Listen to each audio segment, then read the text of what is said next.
I made the worst mistake of my life, a mistake that cost me everything. And it happened in just 10 seconds. Picture this. My father was battling cancer and was receiving chemotherapy. The pain in his right leg was so bad he could barely walk, let alone drive. One day, my mom couldn't give me a ride to school. The situation was a catastrophe in my teenage mind. I had a crucial exam. My future depended on it. I was stressed. I was panicking. My dad, despite the debilitating pain, told me he would take me. It was already late. I didn't stop to think about the agony he must have felt while he was driving. We finally pull up. I had maybe 10 seconds before that dreaded tardy bell went off and ruined my reputation. In that moment, that single, crucial moment, I only saw myself, my exam, my embarrassment. I slammed the door and sprinted into the school. I didn't see him. I didn't even look back. I didn't say a single word of thanks. 4 months later, he was gone. And I realized my mistake wasn't being late for a test. My mistake was missing the one chance I had left. I never said thank you. I never said I loved him. I treated his sacrifice like it was just a free Uber ride. I spent years regretting those 10 seconds.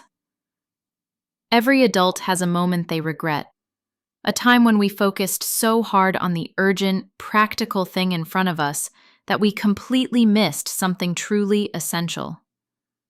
I call this the grown-up blindness, and it can cost you everything. We often focus on what we can see, the time, the exam, the embarrassment, and we ignore what is truly essential, the invisible love, the monumental sacrifice.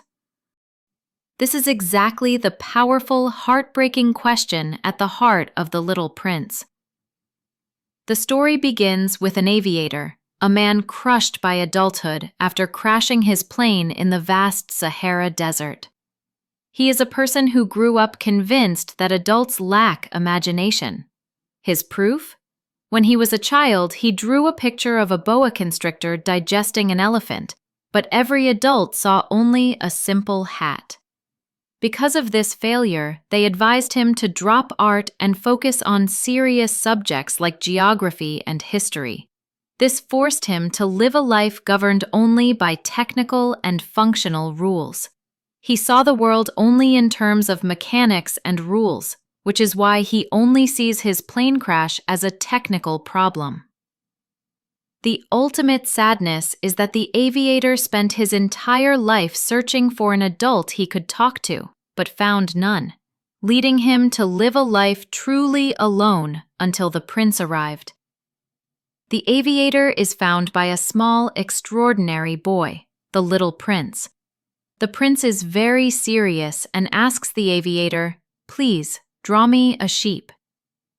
Through this simple, absurd task, the aviator begins to see past his emergency, past his technical problems, and starts to feel with his heart again.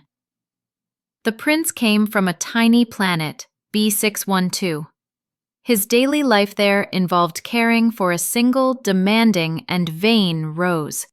She was fiercely manipulative, constantly demanding attention.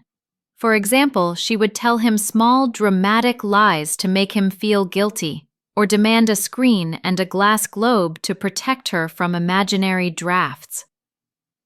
One day, the prince overhears her small, petty complaints and misinterprets her vanity for a lack of genuine love. He leaves his planet, believing she is simply too complicated and dishonest, and completely fails to see the quiet, deep work of love underneath her demanding behavior. This is the first great mistake, walking away from what you've tamed. He feels immediate regret for leaving her almost instantly after he flies away. As the prince travels, he visits several asteroids, a quick, sharp criticism of all the grown-up blindness we suffer from. He meets characters that illustrate how adults trade true meaning for meaningless distractions. The king demands absolute obedience but rules over absolutely nothing. He has power without purpose. The vain man wants only to be admired and praised. He sees only his own reflection and is trapped by his ego. The drunkard drinks to forget that he is ashamed of drinking. He is trapped in a senseless cycle of pain and forgetfulness. The businessman endlessly counts the stars, believing he owns them simply to be rich. He thinks this makes him a serious person. He replaces the joy of living with endless, pointless counting. The lamplighter follows a ridiculous order to light and extinguish his lamp every minute, never questioning the reason. He perfectly follows a rule without understanding its meaning. The main lesson here is that all these adults are tamed by things that are meaningless. They have forgotten how to see the value in anything that isn't a number or a rule. The prince arrives on Earth and encounters a fox. The fox teaches the prince the most important lessons, which also serve as the book's core themes. Taming means creating emotional ties, making one unique to the other. The fox explains that his life is boring, but if the prince tames him, their lives will have meaning. It's the ultimate investment.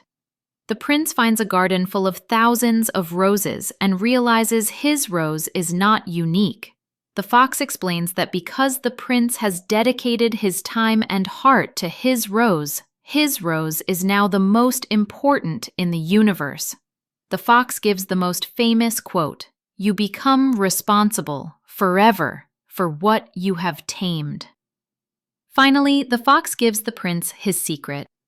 It is only with the heart that one can see rightly. What is essential is invisible to the eye. The aviator, having learned to see with his heart, understands the prince's simple wisdom. He finally finds a well, saving both their lives, because he was no longer looking with his blind, practical eyes.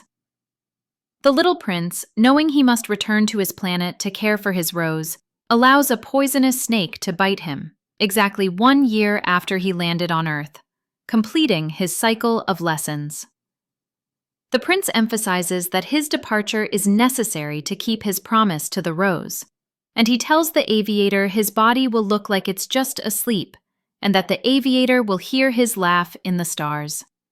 He sacrifices his body to keep his ultimate commitment. The final lesson of the book, the lesson I needed to hear after that day with my father, is that the real value of anything is equal to the time, heart, and effort you invest in it. True love is not an obvious task that adults do. It is a visible, essential commitment. The aviator finally demonstrates he has recovered his imagination by drawing the prince one last time, putting him back in his box like the sheep, and then refusing to draw the snake's muzzle so that the prince can travel back safely. If we learn to see with our heart, we stop focusing on the exam, the tardy bell, or the numbers, and we start seeing the invisible sacrifice. This book is a gentle, necessary reminder to all adults. Peel back the layers, see beyond the hat, and find the essential elephant hidden inside. If you enjoyed today's reflection, head over to my community tab. There's a short quiz waiting for you. Let's see how much you remember. And don't forget to subscribe if you'd like to keep growing with me through stories, reflections, and real-life lessons that shape who we are. Until next time, learn English, understand life, one story at a time.